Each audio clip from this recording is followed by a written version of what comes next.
joining us. So we're going to do, if it's okay with the rest of the committee, we're not going to have sort of a traditional meeting. We're going to, I think, hear from the Secretary and table a lot of the things we usually do, if that's okay, table minutes. What else is on our list? We will talk about the schedule at the end of the meeting, but what I talked to Ron about is hearing from the Secretary, then she and the study committee go back and forth with questions, and learning more about the law, and then we'll open it up to the public, which we usually do sort of at the beginning of the meeting. We're going to do that at the end of the meeting. That's all right with everyone? Makes sense? Tonight, Amy is going to take minutes, if that's all right with everyone. We're going to go ahead with that. Thank you. And then we'll try to be done by 8. All right? So thank you for coming. Thank you for having me. Yeah. So I've already taken pictures of the bikes to tweet out statewide. I love coming to schools because I get all kinds of great ideas to share statewide. Thank you for having me. What I'll do is I'll give a couple of general remarks and then hopefully we can engage in conversation because I think that's what matters.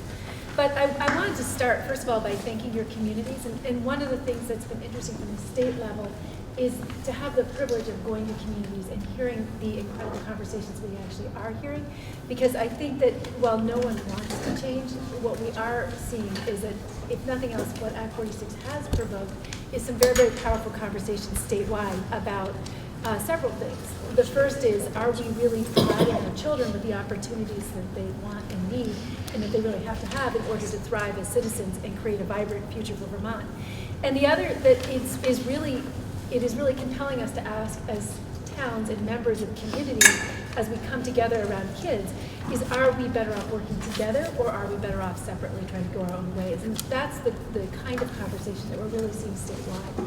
But what's been impressive is that there's no one way to grapple with these challenges, but that people are really grappling, and the communities that are making progress are the ones that are starting by looking hard at their own current systems and engaging in rigorous conversations about what they actually do provide for kids, what kids actually need, and how they might be able to work together to make that better. And one of the things that we've noticed is it's almost like there's sort of the 4 or 5 stages of grieving. Well, there's sort of the 5 stages of Act 46 too. And you know, I remember when we first met with school boards last, I think it was May, we had some of your team come up.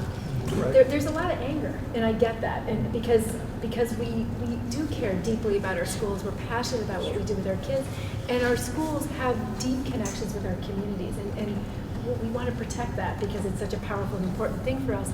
But I think we're also all mindful of the ongoing decline in student population statewide. We're down another 1,200 kids this year, so we thought we'd hit bottom, but we're still declining.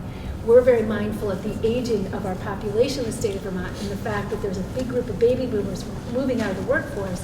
And so we're looking at a diminished capacity to support operations and a smaller number of students that we're serving, and that's beginning to have acute pressures in some places and increasing pressures in all places. And you know that as a state, we share one school education fund. So what happens in one town affects other towns. And it's sort of the tragedy of the commons. We're hitting the place where when we continue to pull from that fund, we somehow jeopardize our ability to achieve our own goals. And that's the conversation we're starting to hear now. And it's not easy. I also remember myself being part of a merger group years ago. I just have to thank the study committee because I know from having gone through this process how exhausting it is, because it's incredibly challenging. It's hard. It will push you to really challenge yourself to think about what your core values and core commitments are. I know in my own district, we had multiple meetings in multiple towns with multiple stakeholder groups, teachers, kids, community members, to talk about what it was we wanted for our kids and how we know if we were achieving it. And there is no shortcut to this work because buildings are not schools, communities are schools. And what you are doing in this process is trying to see if there are shared opportunities where by working together and expanding how you think about community, you might actually be able to work together in ways that create better opportunities for all of our children and not just the smaller group that we're with. I'm going to interrupt. Yep. I know people are having a little hard time hearing. I'd encourage you to come towards the front if you can, but we have gone in search of a microphone system. Hopefully we can get one going.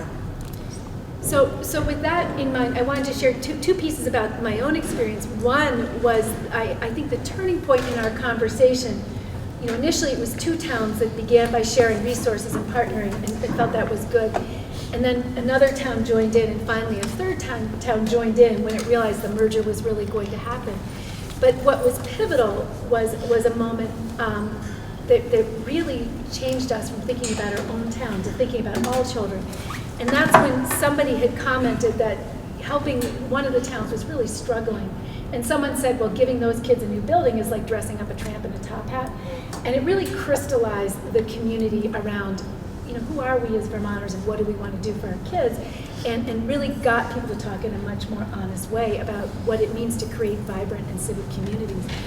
But I don't want to minimize how hard this work is, and so I want to start by just expressing my deep gratitude to the members of the study committee and the school boards, who I know are spending a tremendous amount of time over and above the time that you're spending anyway, just to take care of your existing systems, to try to grab this as an opportunity to think not just about what we want to do for our kids today, but how we want to educate them in 20 years, because that's what you are. You are custodians of the future, and you're trying to make sure that you're planning and laying the groundwork for your communities in the future so that they can be strong and healthy, and not just for today. I think it's important to remember that this is the law of the land. And I get all kinds of laws I don't want to implement that I implement, and that's what you may have to do as well in some places. But we have gotten a lot of queries from some communities, including some members of this community, about whether the law will be changed or go away. Our perception is no, they won't, because there's several reasons for that. One, the underlying fundamentals haven't changed. We have some acute fiscal stresses that we're going to have to deal with, and what we're also seeing in many parts of the state are diminishing opportunities. And that's something that we as Vermonters need to grapple with to create a future for our kids. And the other is that there is some pretty good evidence in a lot of places that Act 46 is actually leading to the intended changes. It's not easy. Sometimes these conversations are hard to start, but what we have seen is in most of the merger votes that have taken place, no matter how hard the road was to get to the vote, these mergers have been passing by extraordinary margins. The lowest is 2-1 at this point.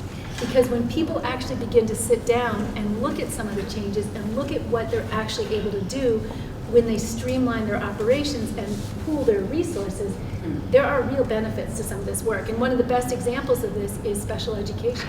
And what we see statewide is in systems that have really consolidated special education, we're seeing substantially better delivery of services, much more strategic use of high value but scarce resources, and we're also seeing substantial savings, anywhere from $300,000 to $500,000 per SU.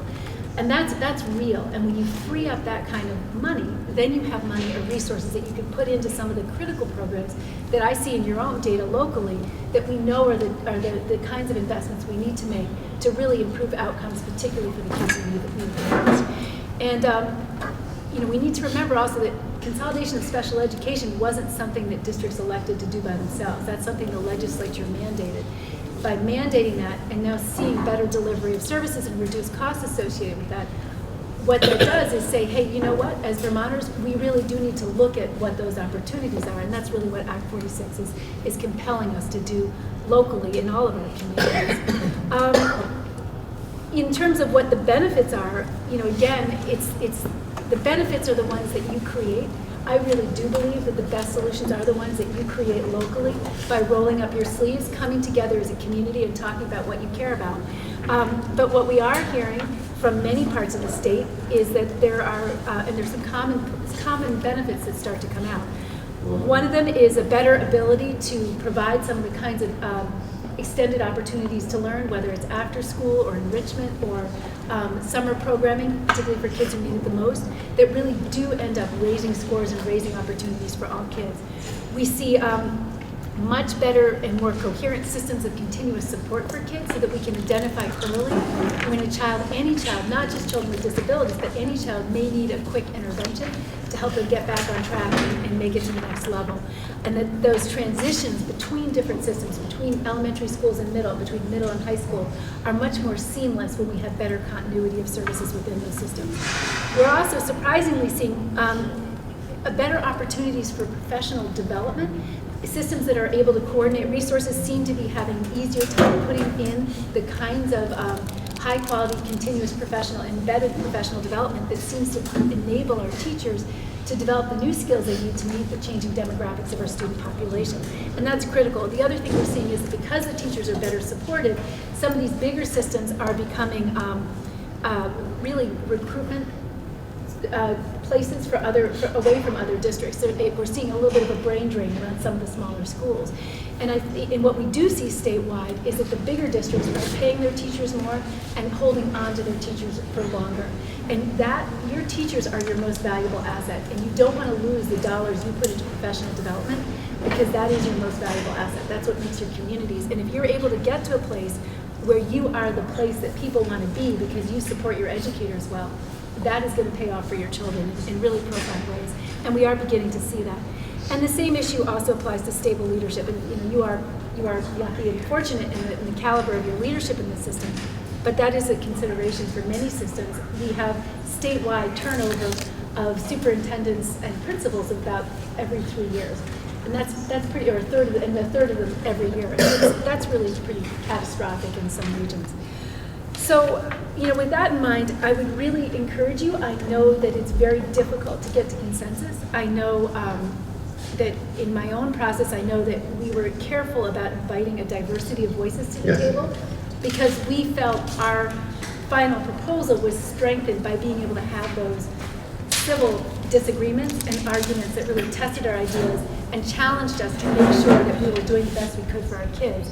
But I encourage you to really take the time, I know you're almost done with the report, to put together your best effort and then bring it to your communities to review, because that's what democracy is about. And it doesn't mean that you may all agree with every aspect of your proposal, but I think what we all have to do is engage our bigger community in this conversation and give them a chance to weigh in on those questions. Is the way we're proposing to structure ourselves one that will help us do better for our children, not just today, but in 20 years? Are we better off working separately, or is there power for us in trying to work together and creating some opportunities for kids, and really think about how to create that future and engage your public in that conversation and give them a chance to weigh in? Maybe Alice, if you could repeat, I don't know if people could hear the part about the law being changed, or I don't know how much could people hear out there? Were you hearing everything she said, or not everything?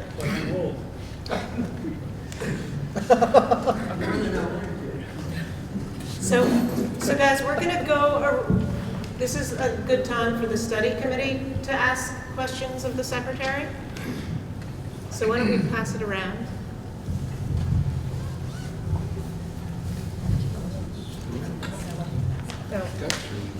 So should we, it was suggested that we leave the microphone with the secretary.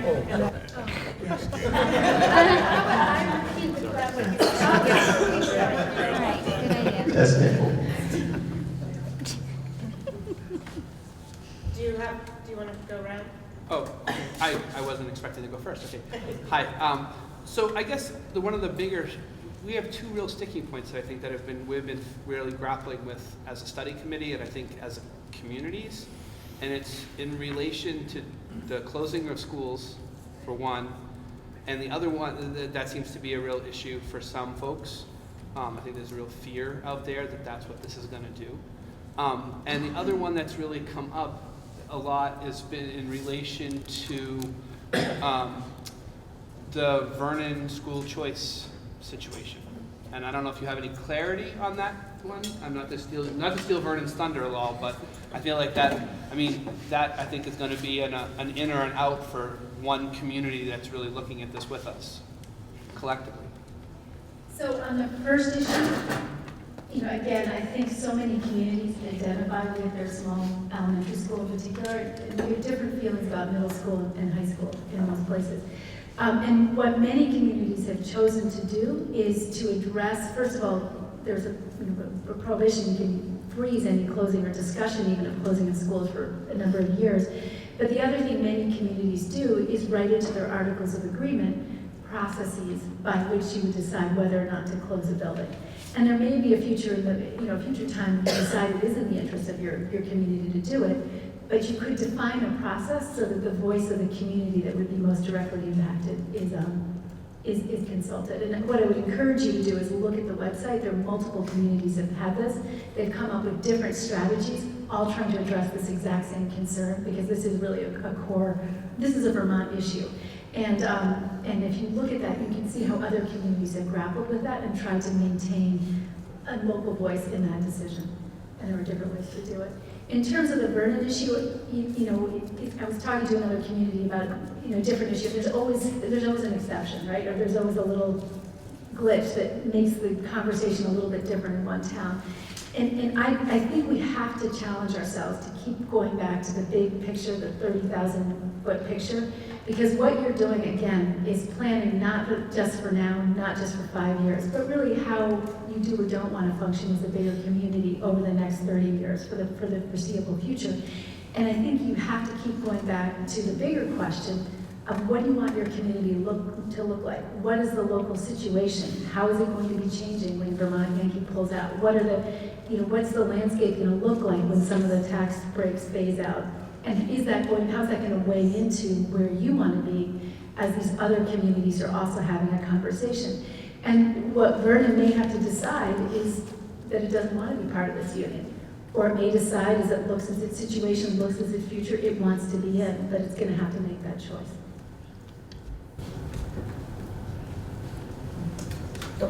Ian, do you have a question? Ian, we're going around the table. Okay, first off, sorry I was a little late. I somehow managed to miss exit 4. I've done that quite a bit. Ricky hit two of the biggest points. I don't think I have any further questions right now. I'm Matt Coombs, one of the Vernon reps. The school choice thing is obviously a big issue, something Vernon's had since at least the early 1950s.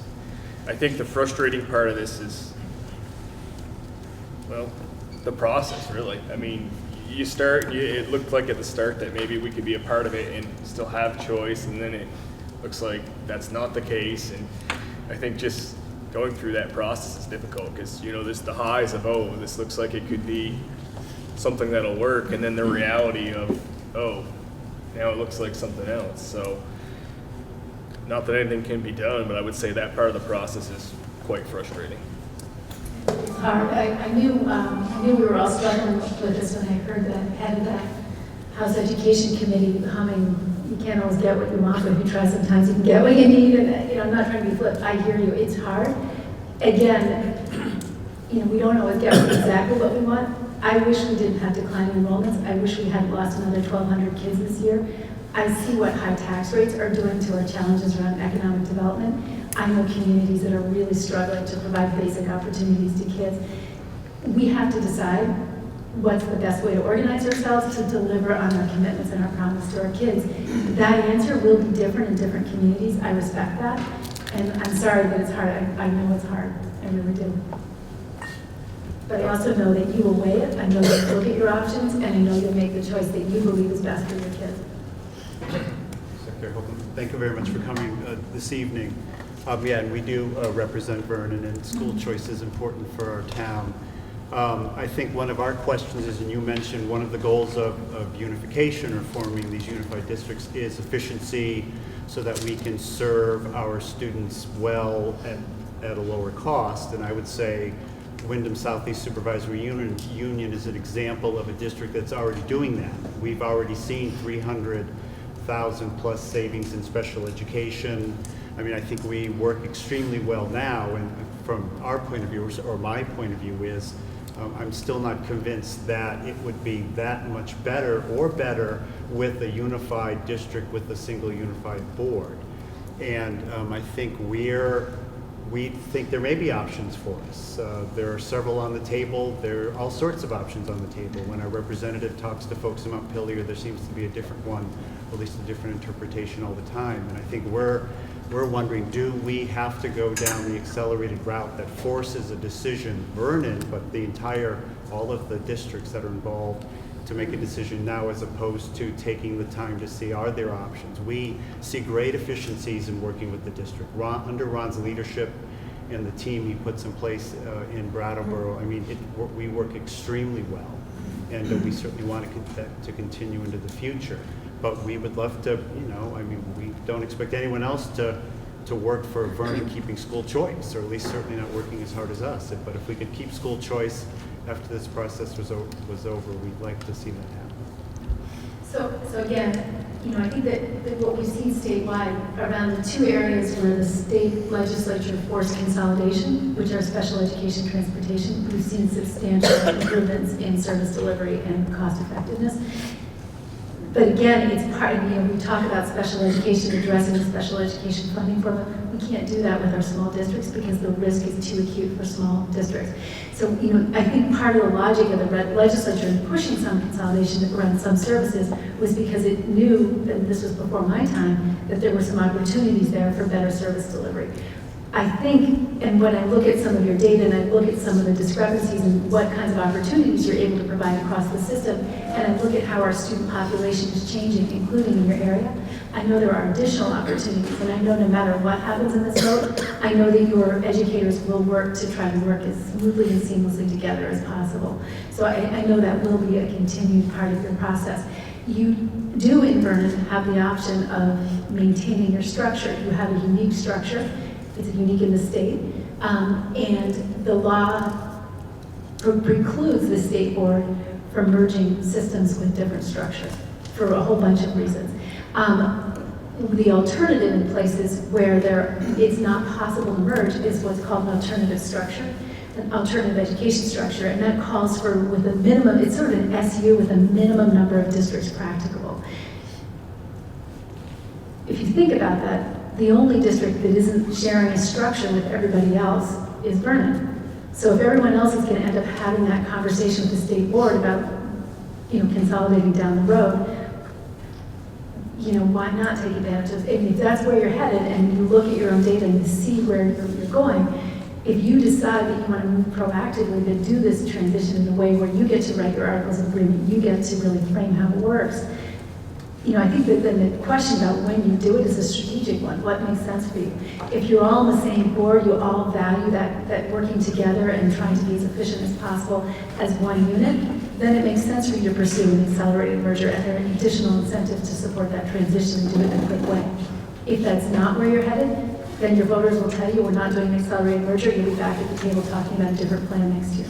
So I think that those are the options that you have to weigh. When you move, what you move towards is a function of how you're structured locally and how strategically you as a group of leaders of your community want to approach this task. I was wondering, Amy Wall from Dummerston, I was wondering if you could speak to how merged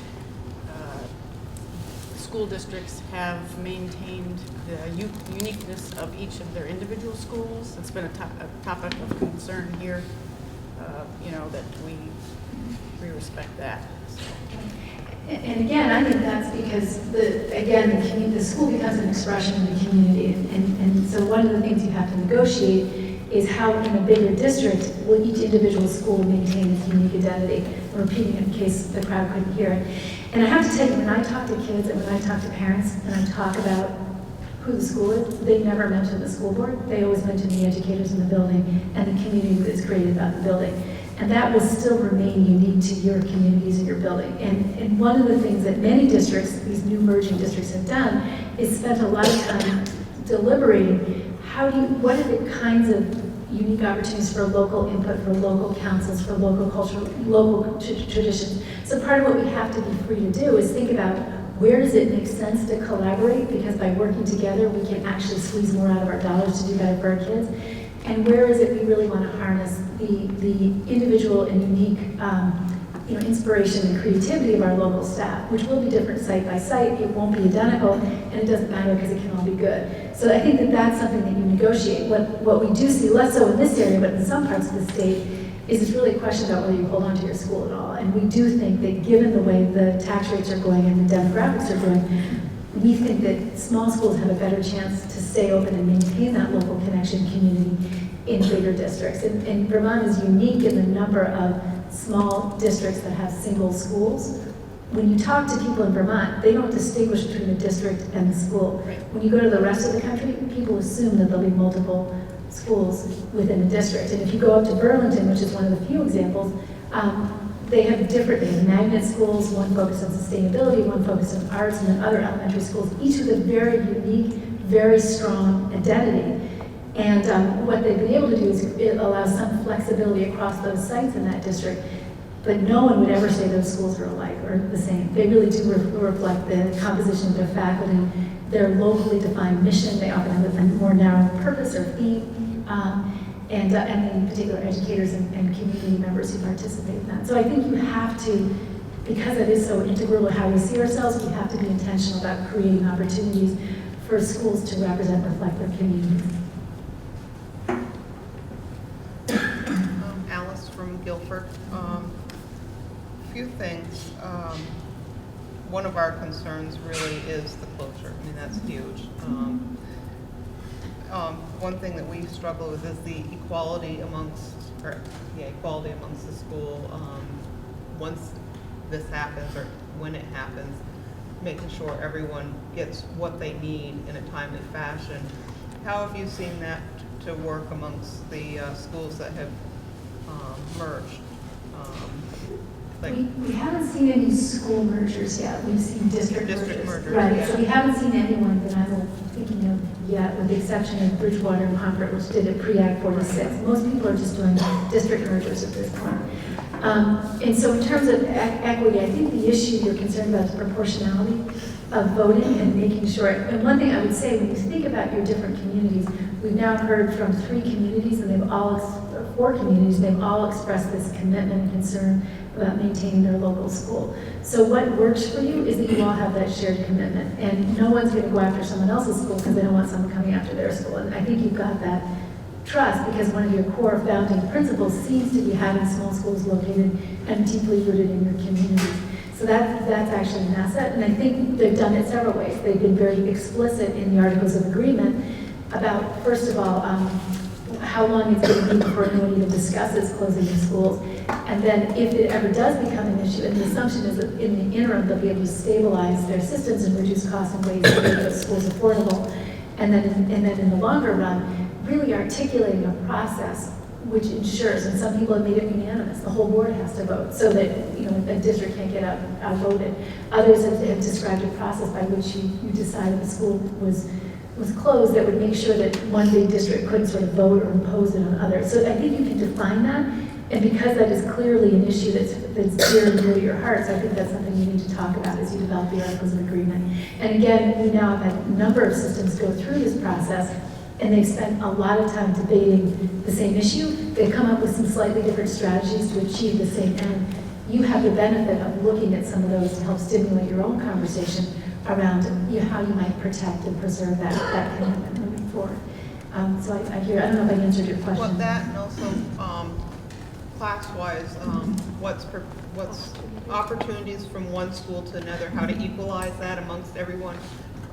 What I'm thinking, my thought is the length of time that has, to implement classes and, or do some schools move their children from one school to another to maximize the opportunity? How are things working? And I guess I think they're different in different systems. Do you want to speak to this? I have a general thought, but you might have specific. I was just going to say, like with the special ed consolidation, I think our goal has been to provide step services, behavioral interventionists in all the schools where we haven't been able to do that before we consolidated.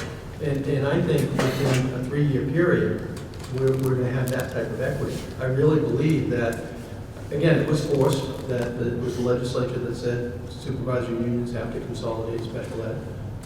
We weren't thrilled about that, but we know as a new district that we work together pretty well.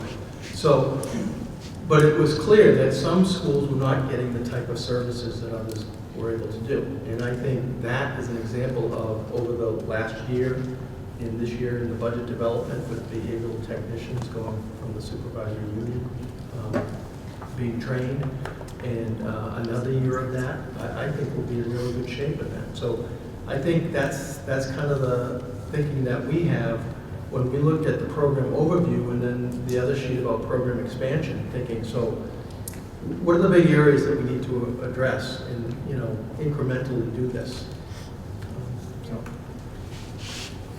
I just have to point out that I think implicit in that is there's a flexibility between local community and bigger community. And one of the people who had the biggest impact on me in this process was actually, I think I've told you about the student member of this board in Chittenden East, who I asked her why she ran for school board, and she said she ran because when she hit the middle school, she realized how different the preparation was in each of the individual elementary schools in her district, and she realized how powerfully that impacted the options that kids had moving through high school. One of the schools in particular is very weak in math and didn't have a lot of extra supports, and it affected what courses those children took all the way through middle school and all the way through high school, even where they applied to college.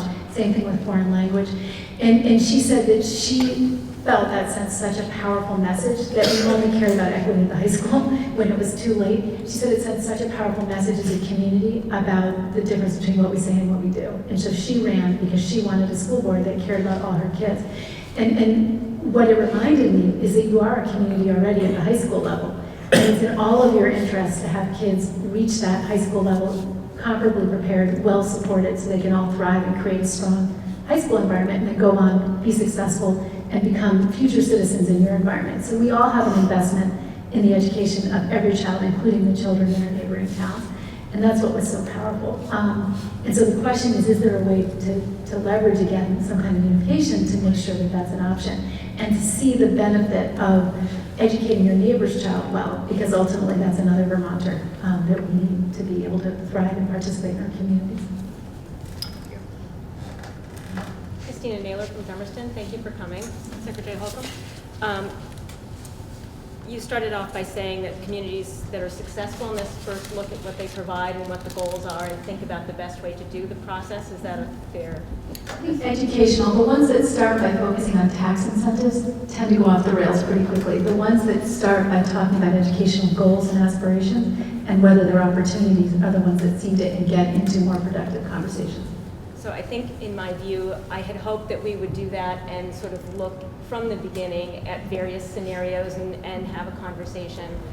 The very fast timeline with Accelerated caused us to look at that first, and because of the incentive as well. We spent, as I'd guess, 95% of our time working out the Articles of Agreement for Accelerated and have taken a slight gloss at some other options. I think we all believe that there is something to be gained by working more closely together, but how that looks, I'm concerned, hasn't been fully flushed out by our study committee.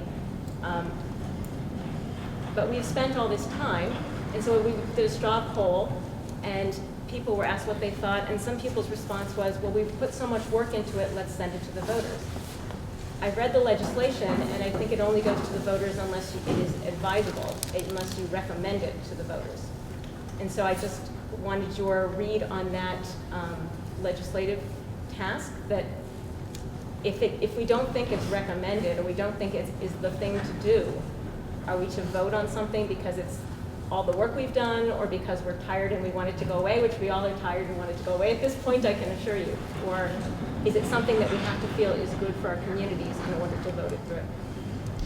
Presumably, you're putting forward a proposal that you've talked through, and I don't know what the split is. I don't know if you've taken a vote. I mean, I know that there was one place where the study committee had finished its process and come up with a proposal, and one rep in one town really was not comfortable with it and decided not to vote in support.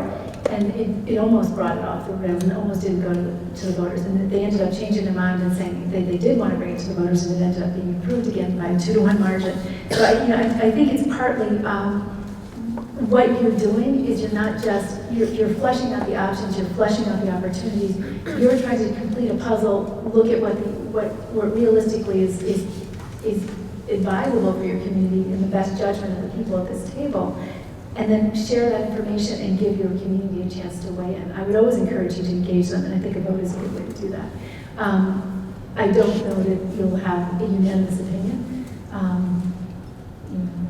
but I hope that you will deliberate. That's what democracy is about. I was at a town meeting a little while ago, and it was quintessential Vermont. Someone stood up on a chair, started shouting, and then he pointed out that he was in Vermont, so he could do that. But I think people care. I mean, they really do care. We have to argue this out, but we also have to try to figure out pragmatically what we can do, what our constraints are, and how to make it work the best. And I'm trusting this committee to go through that process and make a recommendation that we think is good to the voters. I also have one quick, another question is, once we have hammered out these articles, what's the procedure for changing them down the road? Are they not able to be changed? Are they? You can modify it, again, by the electorate. In terms of the specifics, I would consult your lawyer locally. I'm not a lawyer, so I always ask my attorney, but no, they can be modified. But as you said, by the electorate, it's not the. So it's not by the school board? Right, it's by the electorate. By the electorate. And it's sort of your constitution. That's what you're hammering out. If I could add, and that was a big issue about the school closure language, that, okay, so the study committee has a report on school closure with procedures, and now the board can just ignore that or change that. And our advice from our legal person is saying, no, it has to be a vote of the electorate, almost like a charter change. So, I'm glad to. Hi, Beth Bristol from Guilford. My question is along the same lines as the alternative options. I think a lot of members of our communities are hearing a lot about the accelerated option, but know that there are some other ones. And we spent some time exploring those options. But I'm curious around the state, the communities that have chosen to go with an alternative option rather than the accelerated, what was the reason for that? And also, have we seen communities go with each of the available options? One of the options I know that has gotten a lot of conversation around here is the self-study option. Have we seen anybody do that before, and how does it work? And then also the other options, what caused them to go that way? I would advise you to go to our website, because we have guidance on each. It's really 3 or 4 phases of the process. And the first one is the accelerated merger, and that's for systems that decide to unify as an entire entity with the same structure. And it is easier in some places than others. If every district had the same structure, it's an easier jump, because no district has to vote to change its structure in order to make that change. We have had a number of mergers go through where districts have voted to change their structure in order to be able to unify. But it just means that that's something that has to be discussed locally. If you don't, so for example, let's say you put forward an accelerated merger proposal and Vernon decides it doesn't want to join, then you're not an accelerated merger, but you could come along in a later phase, either by reconsidering whether, having taken more time, deliberated the facts, you actually do want to go with that unified structure, but you're just going to do it in a slower timeline after deliberating, or you could decide that you would be that Vernon is going to pull out and be its own standalone district, and the rest of you are going to unify. And you could have a number of different options. The self-study is a part of the alternative education structure. It's not. There's no. You can make a case to be an alternative education structure, and that piece of legislation, from what I recall of the debate that was taking place in the legislature, was because there are some districts. We have one SU currently that has more districts than towns. It's hard to believe you have the other problem, but they have several unions that go different directions, and then people who are in different districts at different levels. It's just a very complex structure, and it's very difficult for them to make progress. And in some places like that, it may be difficult to get down to a single district, because the current variety of structure and the geographic location and distribution makes it difficult to do that. But the alternative education structure language says they ask for you to be an SU with a minimum of 1,100 people and the minimum number of districts practicable. So that's not doing nothing. It's getting to a place that is as unified as you can be.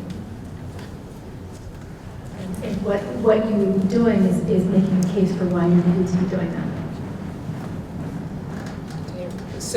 So that structure does not make logical sense to us. That's okay.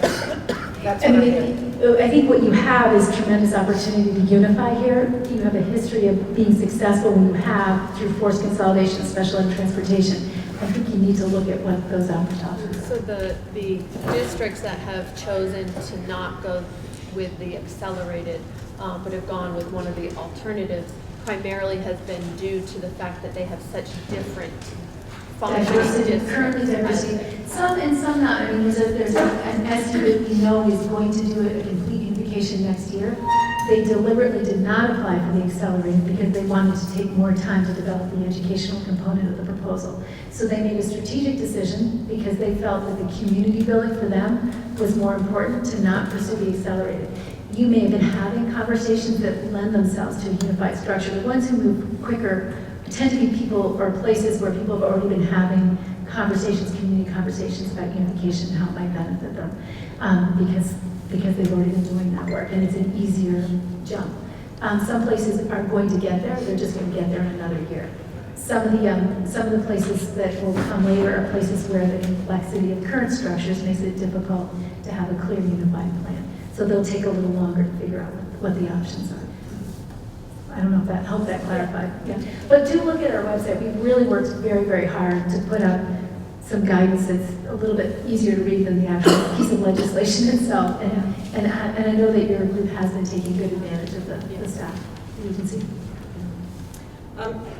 So one thing we've written into the report is something called leadership councils, and that's because we're so interested in not losing what we have, the culture in our schools. So the leadership council would be chaired by the member of the larger board, and would be the rep of that school. And then the leadership council would also have the principal, 3 elected members of the community, one student, and 1 staff member who I believe, I think it's the chair appoints. I think it's the chair rather than the principal.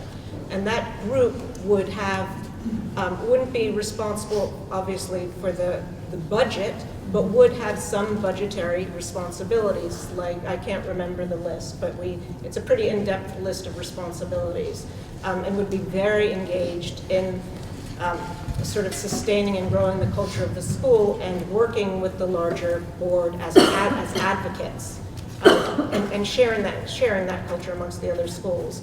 I'm wondering if there's any other, if you've heard that sort of model anywhere else? I mean, it looks different in different places, but absolutely. And I think, again, given the strong commitment that people have to schools and creating that unique culture and maintaining, I mean, you know, it's interesting for me to go to other states because we have so much community engagement. And I think a lot of it is because of the close relationship of our schools to the communities. And so I think that that's a real asset that we want to continue to lever. And so people in many areas are trying to maintain it through the kinds of structures or local councils that you're talking about that create a structured opportunity for people to continue to have voice in how those schools operate. So in some ways coming back to a series of questions in terms of how individual towns, the smaller towns who are negotiating with this process in a different way than say Brattleboro because our concerns are different. One of the things that we keep coming back to is that under Act 46, it's something you said a minute ago, maybe came back to that, there seems to be, there are different ways to perhaps the same end, right? That no matter what our choices might be, eventually there is this moment of consolidation that almost seems to be a necessity. And what I mean by that is, so an individual town, if the study group were to decide to go to the voters with an accelerated merger, and an individual town chose not to do that, how does that individual town go forward on its own or in another relationship to what now becomes a district? That doesn't really get them, that doesn't really, in the end, mean they just become part of the district. You get what I'm saying? It seems to be... Are you talking specifically about Vernon? No, it could be Vernon, it could be Dummerston, it could be Putney. And in terms of, as the voters consider this, what is how does a school like Putney, right, able to go to the state and say, we would like to stay the way we are under these conditions and still satisfy Act 46? Well, first of all, I have to be clear, I don't know that I'll be the secretary when you make that decision, and I can't commit or bind a future board. I don't know what they'll say and do. I think it would be a hard case to make. Well, an example might be like Huntington with Chittenden East. Right. So they decided during their process, which was prior to Act 46, that they would go as a single district.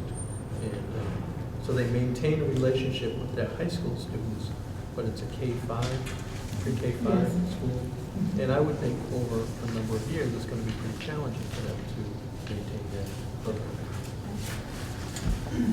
Paradoxically, because of the unique structure and time that went through, they actually benefit from some of the incentives, even though they voted no. And at some point, that will go away, and they're going to hit that wall.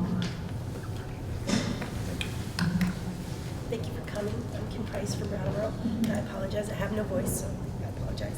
I'll repeat the question, and you can take it, Mike. Okay. We do have some citizens that are concerned about the tax incentives and how the state is actually going to be able to pay for it for 5 years with all of these boards consolidating. How long is the state going to have the money to pay for all of these?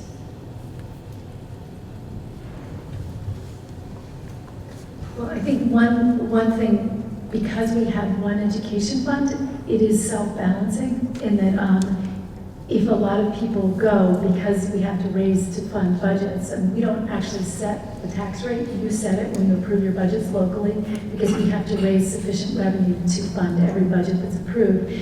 So one way that it will happen is that it eventually will have to self-correct so that the net effect of it will be diminished in the towns that are receiving the transition. But there are tax incentives, but there are also transition costs, because there are some costs to making the transition. The incentives are designed to offset those costs so that we can do that. And the other way is that we do expect savings. I mean, some of the districts, one of them is already looking at saving the Essex town, Essex, Callaway, Westford, is looking at $1 million in savings every year moving forward. And so the intent is that you are merging with an eye to achieving savings. And what we've heard from the systems that have gone forward is they're already keeping an eye on those savings and reaping them over the years of the transition. Because if you don't, you hit a tax wall at the end of those incentives, and you are really in trouble. So if you don't have a viable plan for supporting lower or streamlined cost structures over the 4 years of transition or 5 years of transition, you're going to end up paying for them down the road. The other thing the legislature is looking at in this current session is a bill that just left House Ed and is going before, I think it's in House Appropriations right now, is some support for management consulting to help districts that are trying to make transitions, particularly in the area of special ed and special ed funding and finance. Because what we've seen is that with a little bit of external consulting, some of our systems, we've had 2 systems that have already done this, have been able to really identify ways to be much more strategic in their use of resources and improve service delivery. So trying to find a way to help provide some additional support, not just for emerging systems, but for systems that are struggling to figure out how to move forward, to figure out what they can learn about how they might manage and use their resources more strategically. And then we'll take that and share that out to the rest of the systems through a report. Again, we've seen enough success in some areas that we think there are opportunities here. We realize that they'll be harder to earn in others. Ultimately, the ed fund is self-balancing, but our hope is that by bending the curve on those costs, we can end up reducing the burden statewide.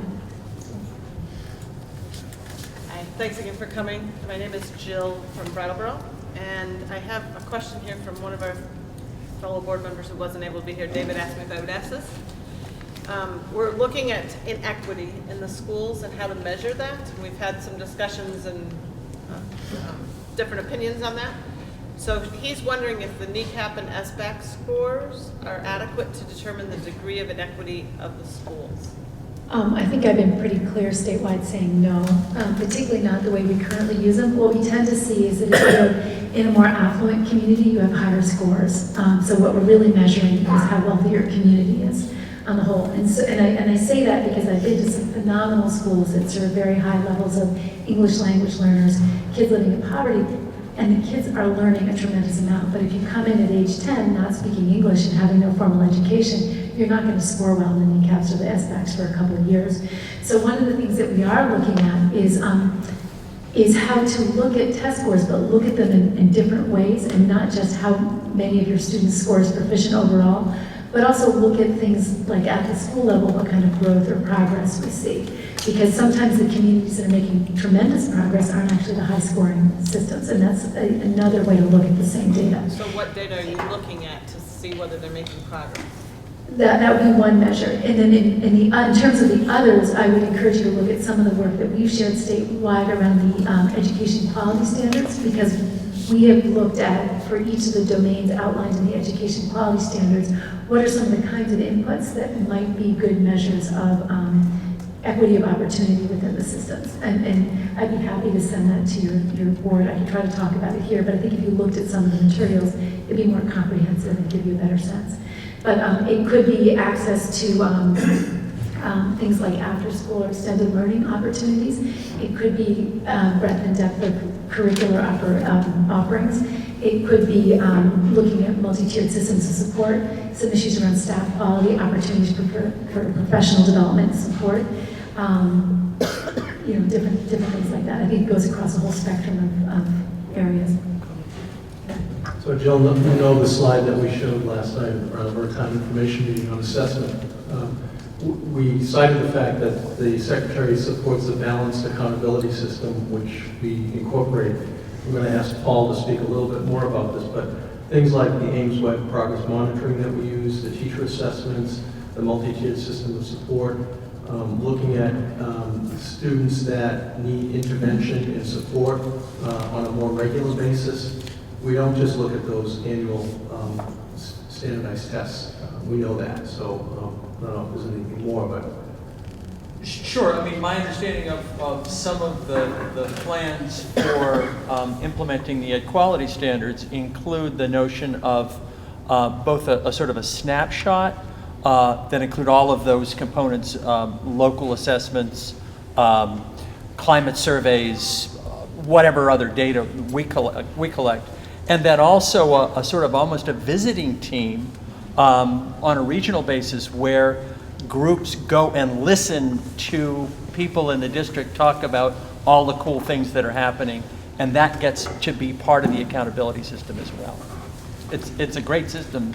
We piloted we're calling them integrated field reviews, and what we do is we pair SUs or SDs with other SUs and SDs, and we actually take educators and administrators and students from SUs and SDs to visit other sites and gather evidence really based and the postings that gets to define some of the targets of the look. But we look at local data, we look at classrooms and observe, we do interviews, and then play that information back as a way for you to get feedback on your achievement of your own local goals. We piloted that now in 8 SUs. We were going to pilot additional 5 this spring, but we put it on hold because this reauthorization of the No Child Left Behind Elementary and Secondary Act came through, and so we're trying to figure out how to align our state level work with the federal work moving forward so that we can, at the state level, be as strategic as possible as well. But there was actually, for those of you who like community access television, there was a group of superintendents and educators who presented teachers at the state board meeting yesterday, the day before, around this, and it was actually incredibly powerful to hear them. And I mean, one of the things that makes me proud about Vermont is how high quality our teachers are and how dedicated they are to continuous improvement and how willing they are to take risks, to be introspective about how well they're teaching and how they teach. And that really came out listening to these educators in terms of pushing the needle on our work with kids. So then I guess I'd ask my own question. So I'm not sure if I'm clear. We talked about this, and maybe it's not you to ask the question to, but perhaps it is. If we put on the ballot accelerated merger, can we also write on the ballot if accelerated merger doesn't go through in every town, that it would go through for all the towns that approved it?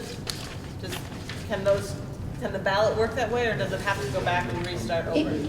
It would be, I think you're talking about if, for example, you put Vernon on as an advisable district, then the merger would go through for the other towns that voted or approved it. Well, I'm talking about one ballot that would ask the Vernon voters at the same time. Can the Vernon voters say yes or no?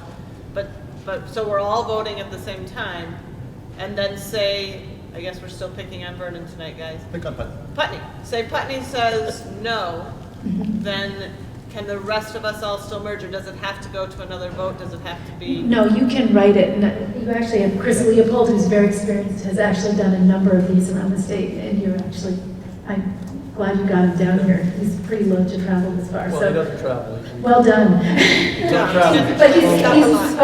But he's very good, and I can see actually right here in your articles of agreement, you have the language, and no, you don't need to do 2 votes to do that.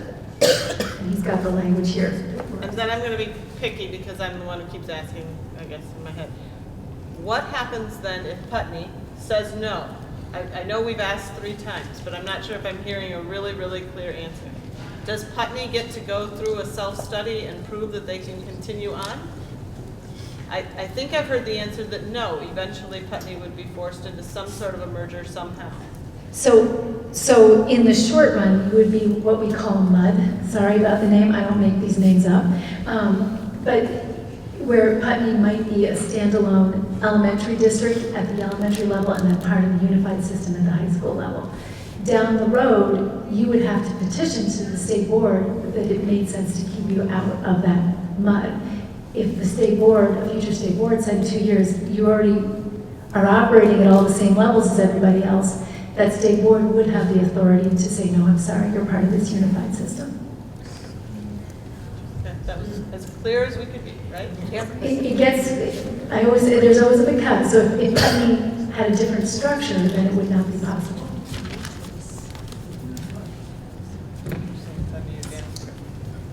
Hi, thank you very much for coming, Secretary Holcombe.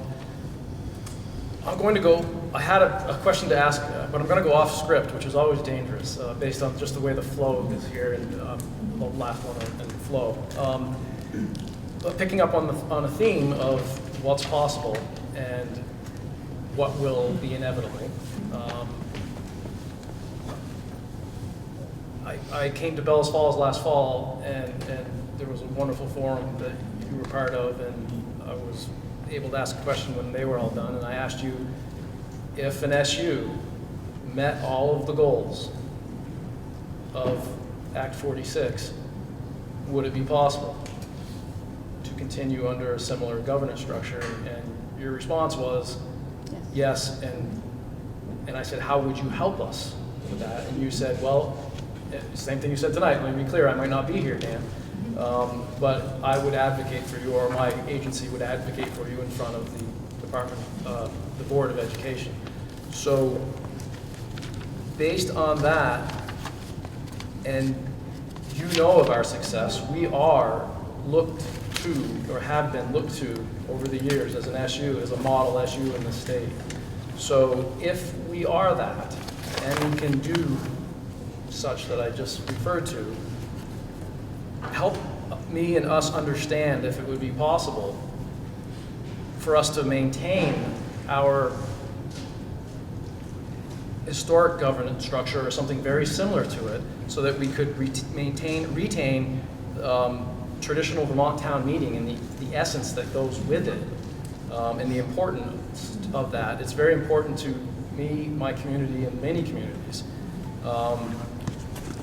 And help us understand what I've just tried to lay out in context.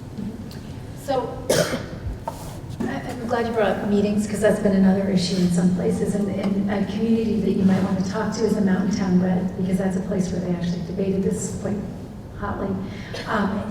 You'll still have your town meeting, obviously, because you'll have your town budget, your municipal budget. But I think the point you're making is that if you became a unified system, it might alter voting on the floor of the town meeting, because you might have a town meeting to discuss the budget, but vote in a different context. And that's, I don't want to get too deep in the weeds here again, because people have handled this differently. You're gonna handle it with the advice of your attorney, so I want to be clear about that. I think the challenge is, and certainly looking at your data, you got some places where you could be better, and where there could be greater equity of opportunity, and where I see some opportunities for efficiency. I don't know what a future person will say. You can take your risk with that. What I'm telling you is that what the law says and what we're tasked with doing is implementing the law. And the alternative education structure says, create an alternative education structure that's a minimum number of districts possible. You can take your risk on a case, but I think it's going to be difficult to prove with what I see here currently in your system. So if I could follow up on that, my scripted question goes to equity, and you just brought that up. Help us understand what because it's actually substantial written in the law, not equity. Help us understand what substantial equity is in the eyes of the Agency of Education and the Board of Education. because I think that's very important. We've gone over some things, and I'm hopeful and sure that we're not done going over data that we have here for our SU, but what is substantial equity in the eyes of the agency and the board? And also, could you address, is it equity amongst just our little group, or is it equity in the state? Because it's fairly easy to see inequities at a macro scale in a state. Like if you take WSESU and compare them to another SU, I think there'd be some very dramatic equity differences. How would those be related if we have some differences, but they might pale in comparison to another SU in the state that maybe even has those inequities after they've already consolidated. So I'm wrestling with that. How we I think what I can do is I can send your superintendent the documentation on the education quality reviews so you can see how some of those terms are defined. I would challenge you to go back to the higher level question though again, which is, are you set up, and when you look at, some of the towns in this union have had 40% declines, I think, in enrollment in the last 20 years. Some have gone. And some have gone up, but not much, and I think everyone is below where they were 20 years ago.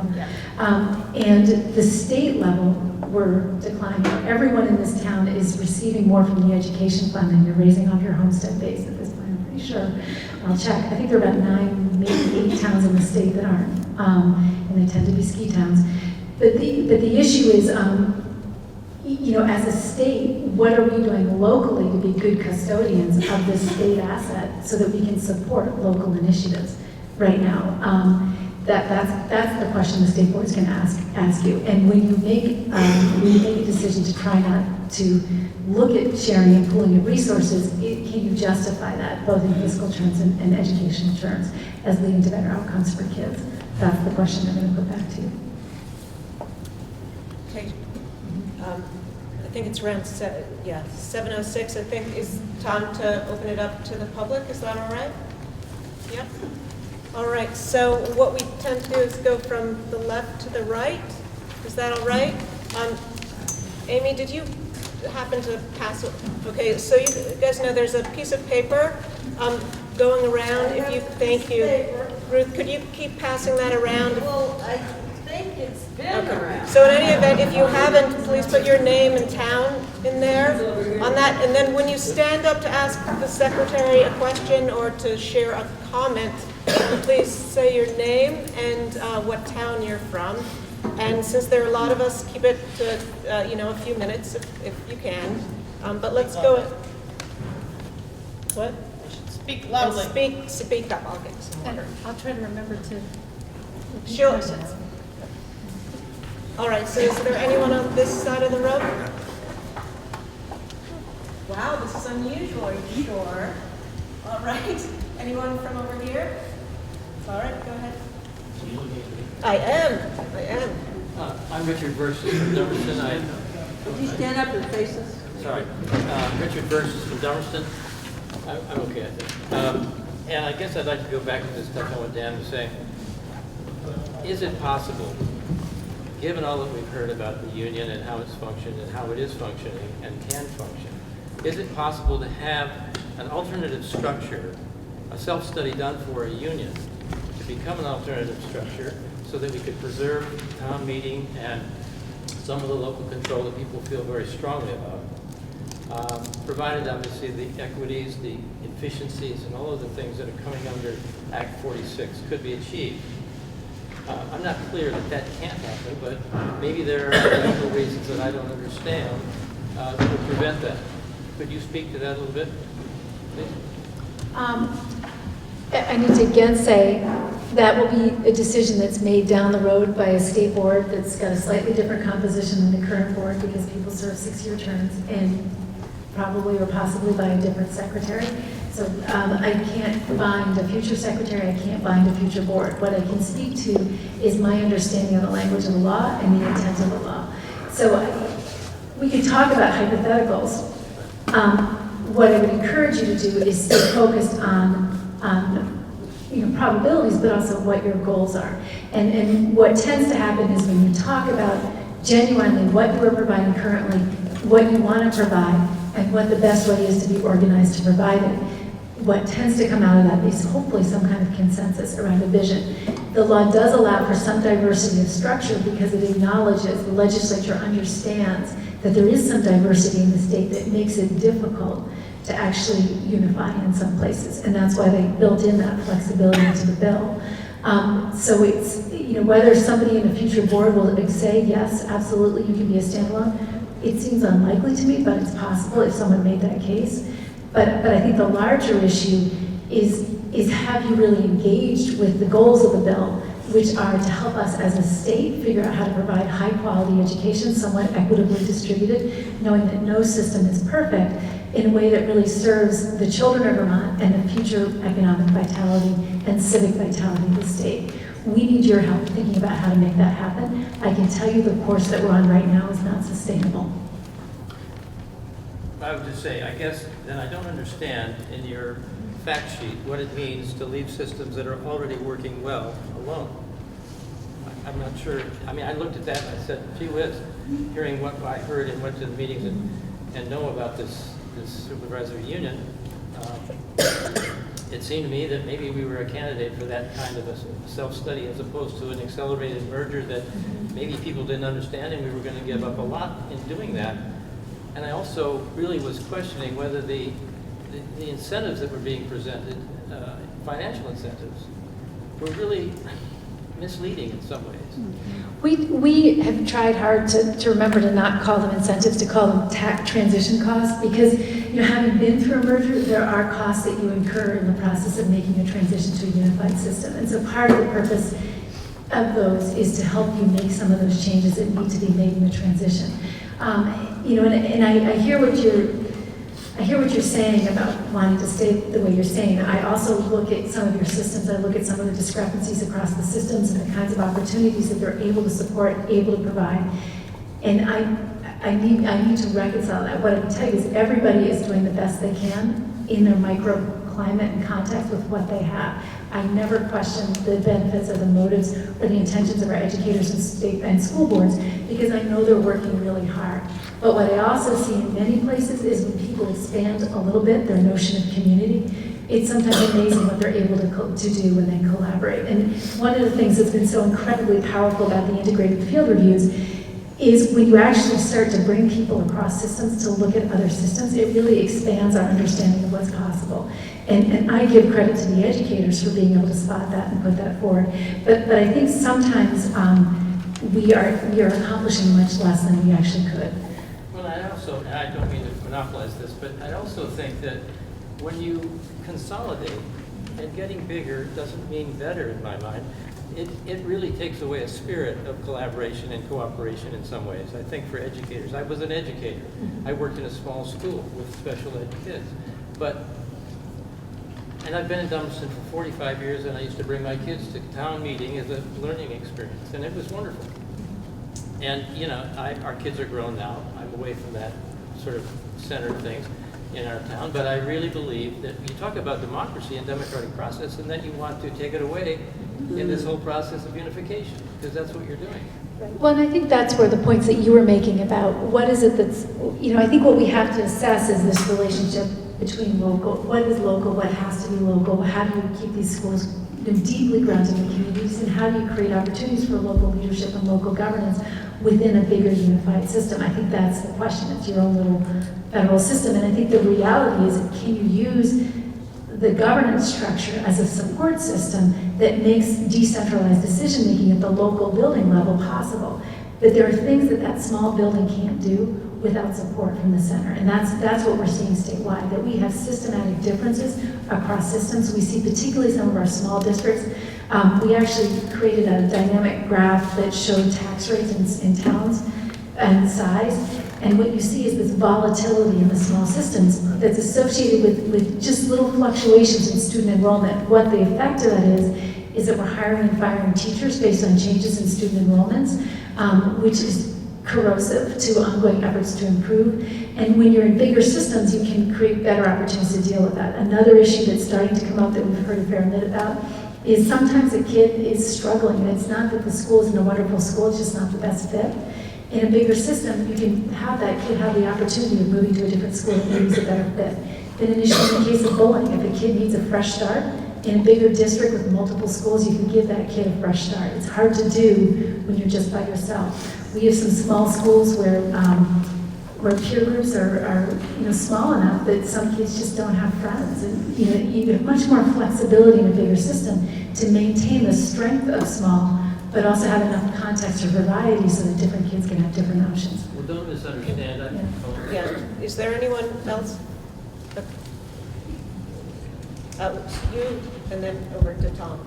Yeah. Sorry, Charles. Thank you. Charles Fish from Dummerston. A quick follow-up on Dick's comment or question, and then a couple of questions of my own. One of them is, I don't think Dick meant that we would necessarily stay exactly as we are. You suggested, you didn't disagree that this is a strong supervisory union. You did say that you saw some weaknesses or some difficulties. And the question would be, in my opinion, couldn't we address those difficulties and those weaknesses within our present supervisory union and retain the local democratic political process? And I'm sure you can't answer that in detail, but it seems to me that that might at least be a possibility. Whether we could make changes but still stay within the supervisory union. And now, I want to make one remark to the study committee in particular.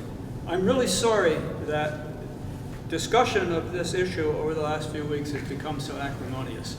And I think at the beginning, at least, I contributed to it because I have very strong feelings about this, and my remarks were tart and perhaps unwelcome.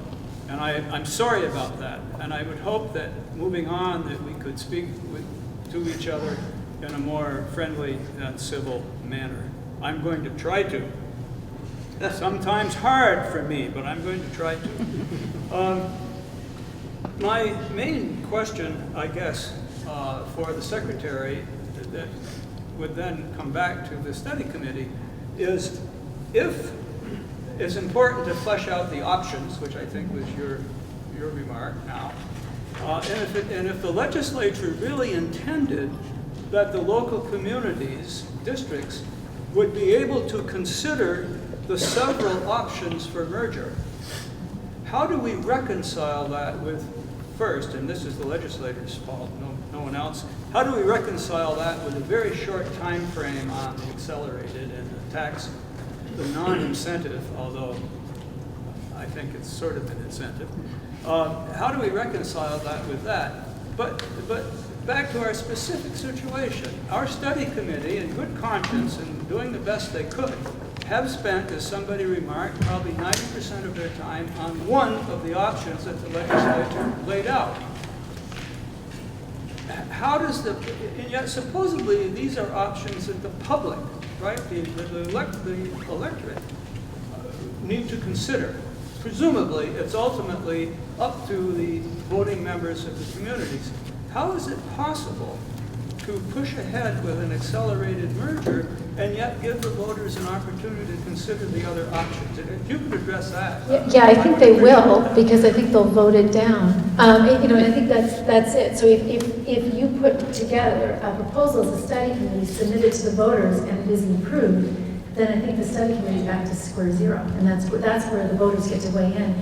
This is exactly what happened in St. Albans Town. What happened when they voted is that they approved the vote, the merger, the unified merger vote, 70-30, and they voted down their local budget. So I think you got to think about this here, and I think it depends on local situations. But I think you do have to have that, and I think the way you do that is if voters aren't going to support the unification, they're going to let you know at the polls. What would it mean, though, for the whole district, the present supervisory union, to vote down the accelerated merger? You addressed what would happen if one town rejected it. But what would have to happen to have the whole thing be voted down so that then the study committee would get back together, looking forward to the task again, I'm sure, and start all over again? What would have to happen in a vote? If they voted it down, you'd be back at square one. Well, who votes it down? Every town. You define it. Every single town? You define it in you define it in your articles of agreement. So the language I was just shown, different communities have handled it different ways. So the study. And the reason they're doing is because they don't want an outlier town to prevent other towns that want to move forward from making progress. So they've created an option where people who want to move forward can move forward. What it does is it means you're not an accelerated merger, you're still a unification system that's eligible for some incentives, but you're not an accelerated merger. And I'll be blunt, you know, when the legislature, it was clear that the legislature was going to move on this, we were actually grateful for the accelerated merger because we didn't expect very many of them to happen, because we thought it would be a technically challenging task. And we thought that would create a little bit of a bottleneck, so we would have at the agency more time to spend learning from the initial proposals to be able to provide better support down the road. What has been interesting to us is the volume of, and the magnitude of interest in this. At this point, we've already had 40 districts that voted to unify. We have another 5 coming before the state board with proposals with at least 4 to 5 districts in each of them. So what was surprising to us was actually the number of systems that were interested in the accelerated merger. So that did catch us by surprise. We also know that in many places it's not the right choice. I was speaking to a superintendent, again, a couple days ago, who deliberately, in her system with her boards, decided that it didn't make sense to pursue an accelerated merger because they wanted more time to talk about what it meant and what it would look like. And that's an option that you have.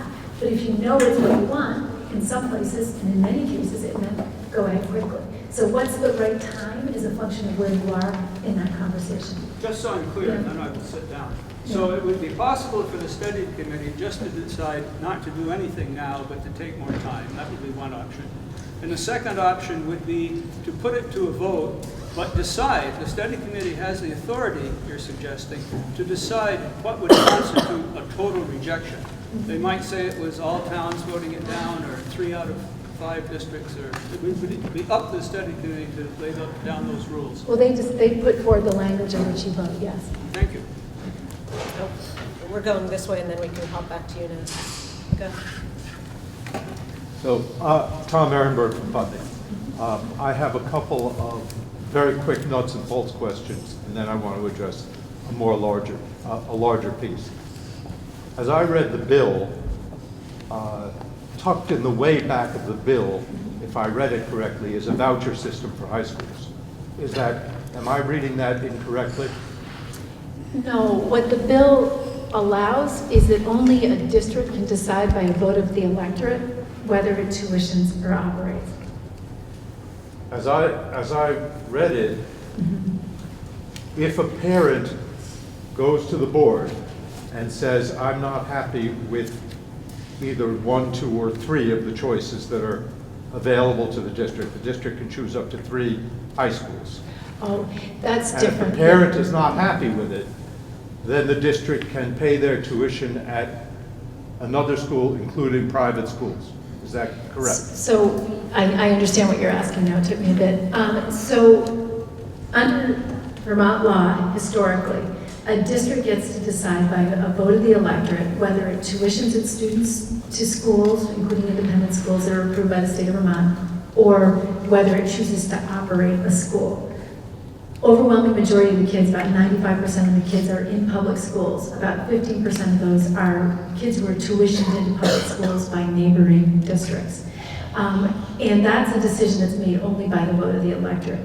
If you are a tuition town, you have the option of designating a school that receives your students. There's only one town in the state that does that. Well, there's 2. Thetford designates Thetford Academy, and it's a public school with an independent governance in that it takes every single kid, and it really functions as a public school for that town. The designation is a tool that the legislature gave towns that are tuition, and historically the towns that tuition tend to be very small towns that were too small to operate their own schools, so they need to be able to tuition kids into other schools. But it gave them the capacity to narrow the range of options as a way of really controlling costs. So that they can designate up to 3 schools that will be the schools to which their students go. So I don't know if that clarifies your question. That only applies to towns who have chosen to operate. Right. Tuition, sorry. But there's a proviso at the end of the bill that a parent can ask to whether a tuition town or not, if I understand it correctly. Right, and that is current law. That's been law for years. And under Vermont law, if a child is, and if you think about it from the administration's perspective, there are in usual circumstances in which really it is in the interest of the child to be educated someplace else. Historically, it was primarily exercised with, typically for kids with maybe very unusual disabilities that are very low incidence, for which a very special kind of expertise might be needed that wasn't in your system. But it is also, I've seen it exercised for kids who were bullied mercilessly and they needed to get into a new system to get a fresh start. So the parent can petition the board, and these boards could currently do that under state law. They could make a decision that really they are not able to serve this child, but it's on a case-by-case basis. It's not a blanket voucher system. On a case-by-case basis, they would evaluate the merits of the request and make a decision about whether. And that's not a change from that. And that has been law for years. That's not a change. Thank you. Second nuts and bolts question. We experienced the change in wording as dictated by the bill in town meeting this year. Are you talking about the allowable growth thresholds? I'm talking about that we no longer raise and appropriate money. Oh, the yield. Right. It spells out what the wording will be in the bill. So how does the state board, what role does our vote in approving or not approving a budget actually really play? We, at the state government, at my level, we budget to available funding. The ed fund funds to budgets. So we don't actually set the final tax rate until we know what we have to raise. With a little bit of margin because some people vote very late. But so the ed fund has to raise taxes to support the budgets that are approved locally. So the budgets that you approve locally actually drive the budget. If we modify a budget, then that's the equivalent of raising less money to the... The ed fund, the funding formula equalizes your ability to raise revenue on a per pupil basis. So the more you choose to spend, and the more you're raising your tax rate, also probably the more you're getting from the ed fund to support your local expenditures. Okay. Does that help? I'm still fuzzy on that mechanism, but We have some stuff we put out to help explain it. It's funny, the yield piece I thought you were speaking about was an effort to pull back the curtain on how we actually set the tax rate.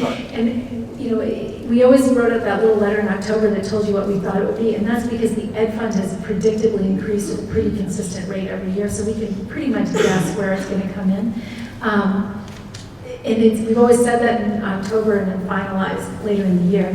And in between those two dates, there's always a tremendous amount of volatility based on what we hear about the common level or appraisal, what we hear about local budgeting decisions. That's always been invisible.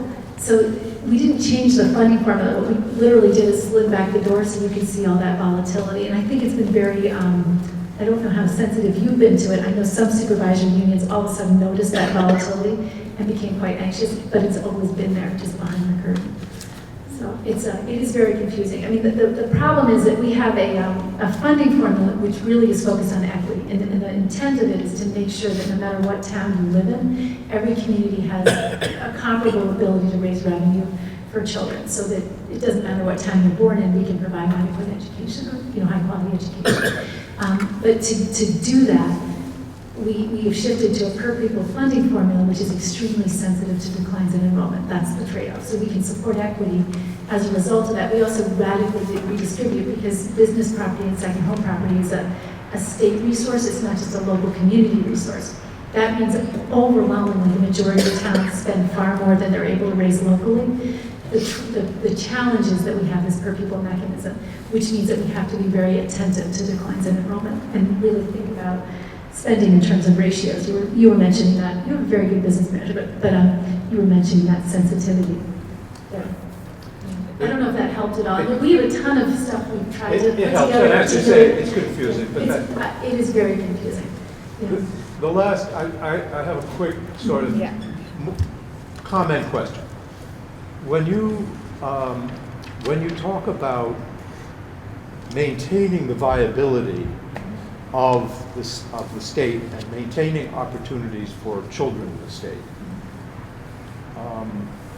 I would submit that the number one asset that we have by way of viability as a state is the strength of our communities. Absolutely. And that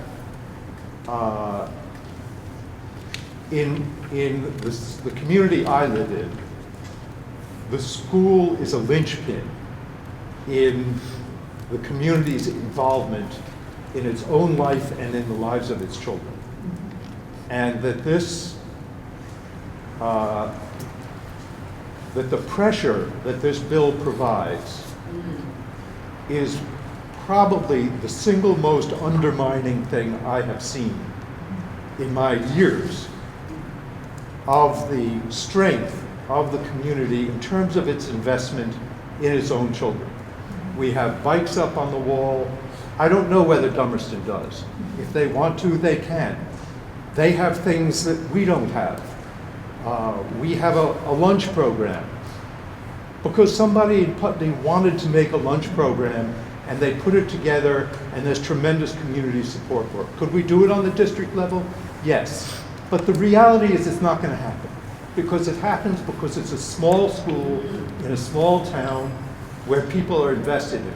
And that investment, yes, it centers around town meeting, but it also centers around the funding mechanisms, and it centers around the administration. As you centralize more, and this is not just centralizing on the district level, it's centralizing on the state level. And to the extent that that happens, we're going to lose that. And that's what really threatens our resources. So that's just a comment from the floor. I think these are really, I hear you. I've worked in a town that was actually much smaller than this one and really grappled with the same issues, and I hear you. And I don't think there is a perfect answer. I think there are better answers. And again, I believe that you locally will work to a better answer, and I hope you do for the sake of your kids. I also am very mindful of some of the challenges that we have in many of our communities. I'm very mindful of the changing demographics, and I think you're just beginning to pick that up in your own local data. I'm looking at the DCF data that says that 40% of the kids in custody in the state of Vermont are between 0 and 5. They're not even in our school systems. We don't have the capacity to support and treat those kids well, and we're going to have to find ways to do it because those are the children who are going to be the future community of Vermont. And so I'm torn between those competing agendas, and I think we need to work as communities to try to figure out a way that addresses your concerns and maintains local involvement and engagement. That's why I'm pleased to hear about your local councils, because I absolutely agree with you, but we have to do it in a way that we can continue to support. I think that it's interesting. We are probably the most decentralized system in the state in terms of education, despite the education fund, and we are considered by anyone else a weak state because so much of the decision making is local, radically local. And I think we have to have this conversation about what needs to be done at the classroom level between parents and teachers and children, what needs to be done in local communities, and where is it that maybe we need to think about a bigger structure. Right now, the smallest district in the state, serving 15, 17 kids, has to do everything the city of Burlington does. I'd rather have those resources freed up to focus on those kids in the classroom with the teachers. Sure, but we're not in that situation here. But that is part of the constellation that we're in, and that's part of the conversation, and I think that's where the legislature came to it. You aren't there now, but you also still have declining enrollments in some communities, and some of you will be in that position probably in the next 20 years. Why don't we go you and then to Mike. Go ahead, Deb. Debbie Hebert, Vernon, Vermont. I have so many things that I'd like to ask. I'll try not to take too much time, and I do thank you for coming down. I've listened to what you've had to say, and there's several things that I'd like to address. First off, Vernon does have school choice. You made a comment just a few minutes ago that students who don't do well can go to other schools within the district. We have that choice now, and we also can send them out of district. That's a choice that we want to keep because we understand that's very important to the parents and the child. I personally do not feel that the funds should be following the student wherever they go so they get the best education. That's number one. Number two, you talk about a lot. I've heard a lot of what you said about inequities and inefficiencies. This school district, we have been one of the best in the states, and I'd like to know, you talk about data, but I'm talking about students. We are one of the best districts. We have already, this whole district, everyone here, we already are meeting Act 46. We don't need to do anything more. If there's inefficiencies or things that we can do, maybe we can talk about it within our own school district without changing anything. Vernon does not have declining enrollment. Our enrollment is going up. We also have one of the smallest in this district per pupil cost. We're about $14,000 and everyone else is above that. I don't want to lose that. You talk about closing facilities, or we would have to transfer. You also made a comment that outlying towns could keep other towns from moving forward. Certainly, if Vernon decided not to go with the accelerated, and I personally don't want to see that, I want our town to take the time to investigate everything that is possible out there. And that would not be our intention to keep everyone else from going forward. It would be my intention to make sure that the students of Vernon are properly taken care of, given school choice, and listen to our townspeople. And what I heard from our townspeople right now is they don't want the accelerated. The other question to you is we do have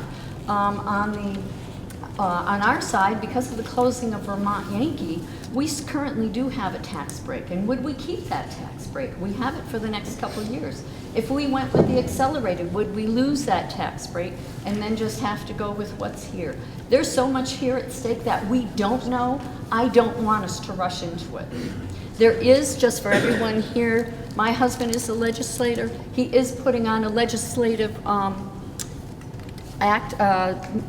meeting the 28th in Vernon, and everyone is welcome. We will have it in our gym. We can house over 600 people, and I encourage everyone to go, because I can tell you right now, Michael's feeling on what's happening with Act 46 is entirely different than what I have heard and what I continue to hear from this committee. And this committee, I think, has done a great job, but they've only looked at the accelerated way of doing things. They haven't investigated. I've also heard people say, we don't have a choice. We do have a choice. And the choice is very strongly this coming election. If we have a new governor, we have new representatives, this whole law can change right now. And it can change in November that fast. Vernon has had school choice since 1950. And I can't tell you, well, I can tell you, there's at least 6 different times in the last 65 years that our school choice has been questioned. And with a swift mark of the pen, it can be taken away. And it can be taken away again. And I'm not willing to give that up right now. So I think there are a lot of things that we need to really address before we go forward. So there are a couple of questions there, and the first is, again, the law hasn't changed. A district gets to decide by a vote of the electorate whether it tuitions kids or whether it operates its system. And Vernon is unique in the state because it is part of a unified high school, but it also has the option of tuitioning kids out, and that is written to law with Vernon's name. That is true. The articles of agreement that I was just shown give you the option in Vernon of voting to give that up and become part of a unified system, or voting no and staying in your current situation, having full choice.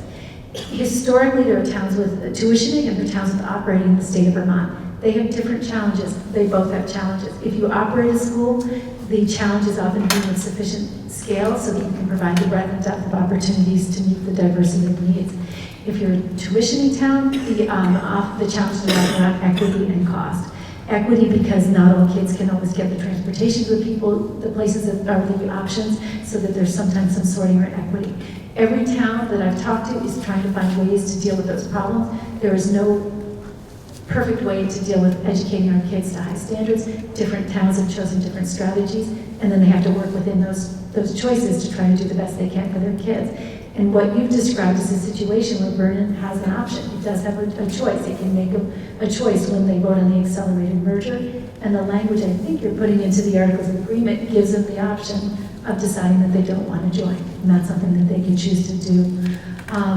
In terms of, I forget what the other question was, but there was I think that's a drift. There was mint. I apologize. Okay, yeah. I mean, if there's something I missed, I think the one thing I did want to address is that there is a tax break written into the law for Vernon associated with Vermont Yankee. That is phasing out anyway on its own schedule. So that's also prescribed in statute. Yes, it is, So- and we have 4 years, but the Yes. tax incentive for accelerated, I believe, would be less than what we currently have.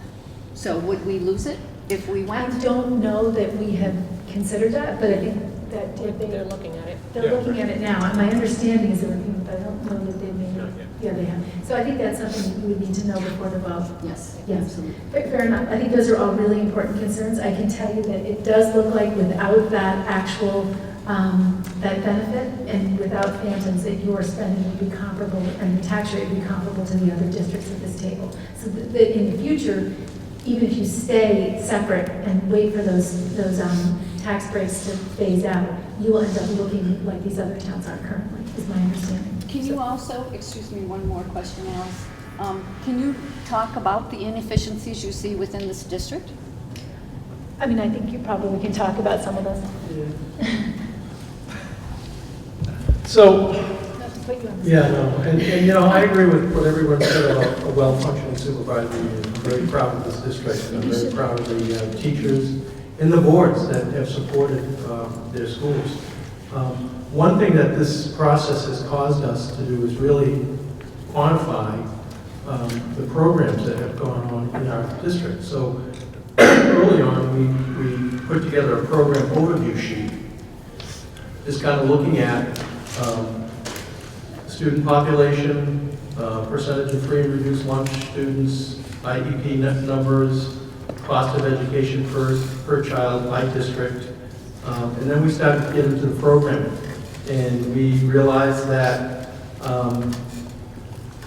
programs that are in place in some schools are not in others. Certainly the student achievement varies. And when we kind of dug into this, we're seeing schools that are able to provide, let's say, foreign languages, after-school programming, summer school programming, academic coaches, teacher leaders. Those are the districts that are showing better results in achievement. And in fact, in some cases, even with high poverty rates, their proficiency rates are, you know, many percentages higher than the state average. So that was eye-opening to us. And then we started to think, okay, so what would program expansion look like? What would sharing resources look like? And again, one of the things that we didn't plan on this, but when we looked at some of the examples about, okay, so how do we spread out, let's say, pre-K programming to schools that can't afford a teacher and a paraeducator? How can we share some of the after-school programming costs? And then what was pretty dramatic is when we look at examples of expanded programs, we use an example like foreign language as an example. For a single district, you might fund a half-time position, which is, let's say, $35,000. So you divide that by the per pupil, the students in your school, and that's a per pupil increase of $291. Quite frankly, with the allowable growth rates and the pressures that we're in with budget development, that's why school districts can't add programming when we'd like to do it. I remember discussions with Dummerston about a technology position that we were really trying to promote and put in, but as a result of the increased costs, we just couldn't do it. And those are the same discussions that we have every year with every board. So the other option would be in a single district, in a unified district, let's say 2 full-time positions. So that would be covering half a position in each of the outlying schools, let's say, Dummerston, Vernon, Guilford, and Putney. So that's 2 full-time positions at $140,000. So the same dollar amount in terms of the proportionality. Divided over 2,500 students, which is the number of students in our district, it's a per pupil increase of $56. So those are the things that I think we can do in a unified system that, quite frankly, we can't in a single district. Your example is a great one about the food service.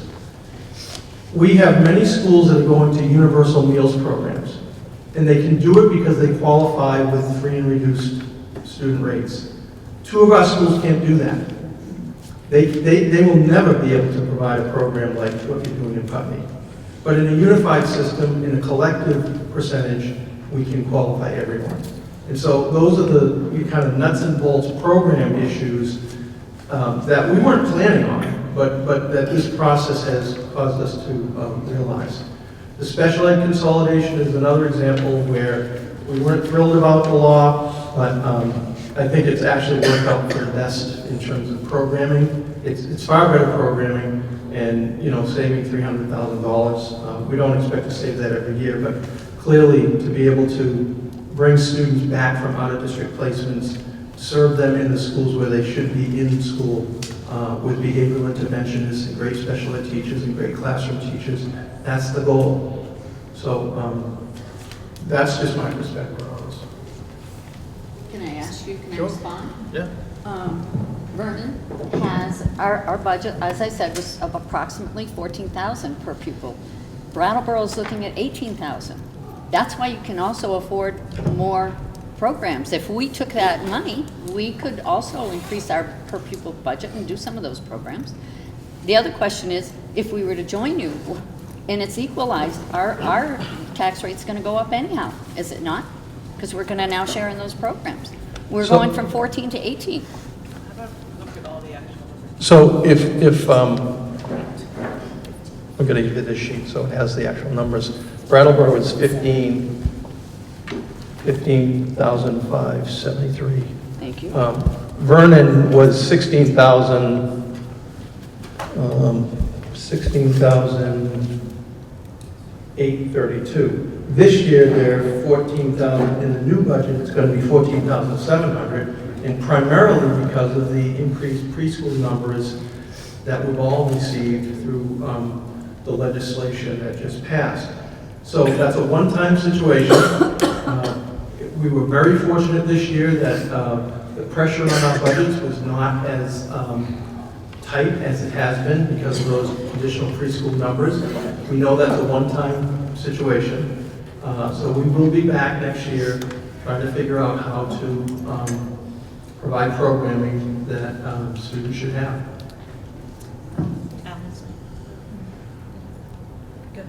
I just want to say that I think it's, Deb, when you were saying these numbers, you were also saying something about Vernon's population, and it didn't match, the student population didn't match. I was trying to dig back through, but we have so many papers. Yeah. And one of the things that we definitely want to do as a study committee, I know some stuff is up on the website, I think now, but is come up with some of these so that we can actually look at, like you had a different number than what we did in our heads from last night's town information meeting. Mm-hmm. And so to put that up so that people could actually see for sure. I mean, I show Vernon in the paperwork I have here as a clear, I mean, it's very easy for everybody to see, everybody's down. You referenced Dummerston's population not necessarily going down, but it's down. It's down over years Here's ago. What we've Dummerston. Yeah, down, yeah, and then look over on the right. And you're still down from where you were. I mean, it's, you can Last say. 10 I years think is it's pretty safe to say we're But down from where my we point were. is that I think we need to have these documents up on a website and in the, when we do the town forum, so that we can all look at them and actually have them sitting in front of us. I can tell you, probably 10 years ago, I've been on the school board for 17 years. We at one point had 300 students. We're now approximately 155, but we've been stable for the last 5 years, and we are increasing our student population. We just had 4 more, I believe, come in this past week. So Vernon's stabilized and is growing again. Are we where we were a couple years ago? No, not by any means. So guys, we have about 10 more minutes, and I know Mike and Inez, I saw 2 hands, so let's get, and Ruth, so there are 3. So let's try to keep it reasonably short, so we do want to stop at around 8. So Mike, Inez, and then Ruth. Well, if I go before Ruth, I know I may get in trouble later. So. But I'll try and be brief. And I want to thank the Secretary for coming here. You know, I love what you bring to this discussion. because we really need that balance. I love what you're talking about, enhancing education, because I can tell you the reality is in the legislature, this bill is all about saving money and lowering property taxes. When we amended this bill this year, we were 2 hours into the debate before the word children was used. Whoa. And what we need is the reminders that this is not just about money. And I like what you said about not moving to accelerate it just because of the carrot, because those are the groups that went off the rails. I think if we come from that place of enhancing our education, it's a better way to frame this for people. I think one of the challenges, though, is we're going to have a new administration next year. We're going to have a new legislature, and who knows what's going to happen. So again, I would go back to not focusing on the money. The other reason is the savings, from what the Joint Fiscal Office says, you can say $30 to $50 million is significant, except that's in a $1.5 billion budget. So when we talk about reinvesting money, at the same time lowering property taxes, that's going to be an ongoing fight. And I appreciate what you're all bringing to this, because we need to be advocates for our kids. Our kids are our future. At the same time, there's huge pressure statewide to keep this focused on saving money. So as we move forward, I hope we look at all the options, because that's the best way to serve our kids. If we stay focused on the money, I think we're going to lose track of this. So my question to the Secretary, though, is, given that dichotomy, I mean, how do we keep the focus on reinvesting this money, and including what I thought I heard you say, that even the schools that take the incentives would do well, perhaps, to put that in the parking lot for when the incentives are gone? No, I was trying to say, maybe I'm not being clear. It's been quite a legislative session. Tell me about it. Yeah, I know. The debate over the allowable growth thresholds was a little painful, and I appreciate your saying that, because the facts were perverse and punitive in many areas in the state, and arbitrary ways that we really feel disadvantaged kids. And what we also see is that many districts either couldn't or wouldn't lower what they spent. So what they did is dipped into reserves and artificially lowered their spending to weight out that thing, which is indicative of the fact that Vermonters actually will support a very high level of education. But what we are also hearing is that many people are concerned because they feel like they're spending more and getting less. And that's where I hear Vermonters pushing back. And so one of the things that we are hearing statewide is people saying, how do we make sure we are organizing and spending in ways that actually get us what we value for our kids? So we have been careful never to say expect huge tax reductions, because what we tend to find is we call them free resources, because as soon as we free up, and many of these mergers have said, we just freed up $1 million, what they immediately pivot to is extended learning opportunities or better support services or behavioral interventionists to deal with the children who really need extra support. That's something that you will decide locally. And the fact that many districts choose to invest it in improvements in their systems reflects the fact that Vermonters care deeply about education. But I would, there is no one way to do this. This is a hard conversation. I personally have tremendous faith in Vermonters and school boards and communities to come together, have hard conversations, to work through the details. I think you have a special challenge because this is a particularly complicated section of the state in some ways because of some of the anomalies in district structures and special tax rates. You need to be really careful because you may be voting on something that's here today and not tomorrow. So I'd really be very careful about that. And think long term. Really think long term about how we create communities that support our children. There is no one way to do that, but I do know that we have to do that. And I guess I really put it to you to have that conversation, weigh your options, but when you see something as an opportunity to move towards it, because we can't afford not to. Inez? I'm Inez McGillian and I'm from Dummerston. Do I need to stand? Yeah. I'm Inez McGillian and I'm from Dummerston, and I know that unification has laudable goals and lofty goals. but I have a lot of concerns about the pace of the process. You've just mentioned that these are long-term consequences. My understanding is that they're also irreversible. Everybody here is willing to work with their neighboring towns, but the accelerated timeline really concerns me. I also think that it turns what I see on your website, which is, it's mentioned multiple times, voluntary merger. The accelerated merger option is an involuntary process. I find it to be very coercive. We may be in a situation where we have one town that we know going into it has so much at stake and doesn't want to lose choice. And to force a town vote in that town over a dissenting school board would be involuntary. The same is true for Dummerston. I know that the people in my community have a lot of concerns about this. This all militates in favor of taking our time. I really think that there are certain, we need to be careful, I think, because I've seen in the statute that the state is going to be collecting data from all of these merged districts. And we don't know right now what the savings will be, what the equity will be. Doesn't it make sense to wait and see how other merged districts are able to achieve these goals before we launch into something? And one other thing, one other option that has been mentioned at our study committee meetings is a unified elementary school district. And that would resolve a lot of the governance issues that we've been concerned about, being dominated by a big town. A smaller district like that it might be a feasible alternative to an accelerated merger model. Can you speak to that option? So I think the first issue was feeling like the accelerated is coercive. And again, this is a study committee that's been months, and I think you've been working on this for months. And so I think this is a group of your representatives who are coming to you with a proposal. When they bring this to you for a vote, you will have a chance to say that you don't feel it's time. The language gave a provision that allowed the district to make a decision that to be an advisable member, not a mandatory member. The proposal that they're coming up with, I presume, reflects their considered opinion, looking at your local data, looking at the situation, looking at the kinds of opportunities that have been outlined here, and they're trying to lay it out for you to weigh in locally. You will do that as part of the normal process.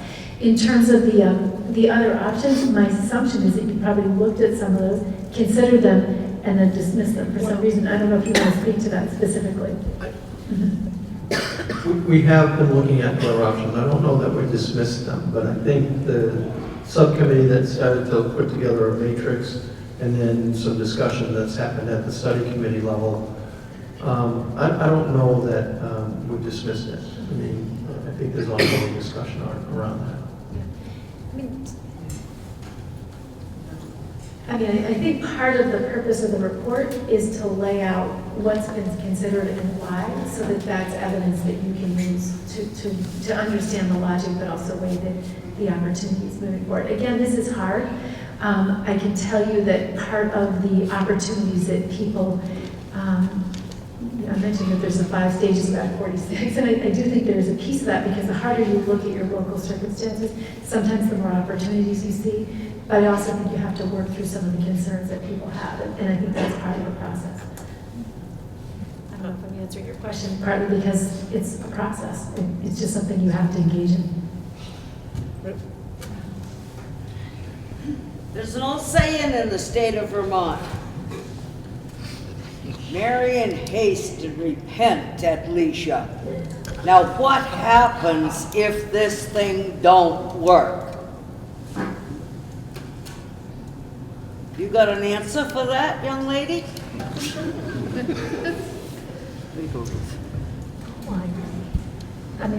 My assumption is if people feel like it's in haste, they're going to vote it down, and they'll take your leisure to figure out what your solution is. My fear is that we're gonna get into this thing, somebody's gonna talk us into getting into this thing, and when we get in there, we're gonna find that we're in the briar patch, and we don't like it, and we want to get out. And I understand that in Maine, this has happened, and they're having the devil's own time getting out of it. Right. Well, I think Maine was a little bit different too, in that it was, they had a different process for going about it, and they didn't actually have any period of public discussion. It really just was done to them.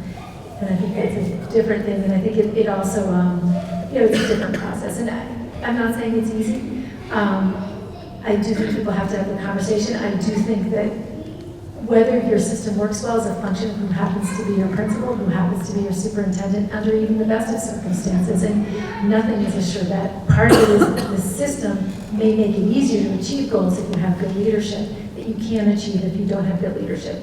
You will always have to have good leadership, and part of what you're also discussing is how do you create a system that will maintain and retain the kinds of educators and kind of leaders you want in your system. The other thing is, it sounds like you want to go back to what we had in the 1950s. Shared teachers. We had a shared music teacher. She went from one school to another. And it worked very well. But somewhere along the way, they decided that this was not a good idea. But now all of a sudden, it sounds like an excellent idea again. I think the other issue around that, I mean, I worked in a system, and one of the differences we had is when we could hire them as a unified district, we could pay them a full-time salary, so they weren't just getting a part-time, they got health benefits. They were able to participate in the professional development, and it made it a job. It made it a real job for that person, so we had the better investment of that teacher because we were taking care of them. I don't know how it works in this system because it works differently in different systems, but I do feel that when we unified, we were able to really commit to our educators in a way that we hadn't been able to when we were a series of 4 very small or smaller districts. So, guys, it's 8 o'clock. And the secretary has spoken a lot, so I would imagine that she wouldn't mind taking a little bit of a break. So I think I would like to thank you for coming. It's been immensely helpful.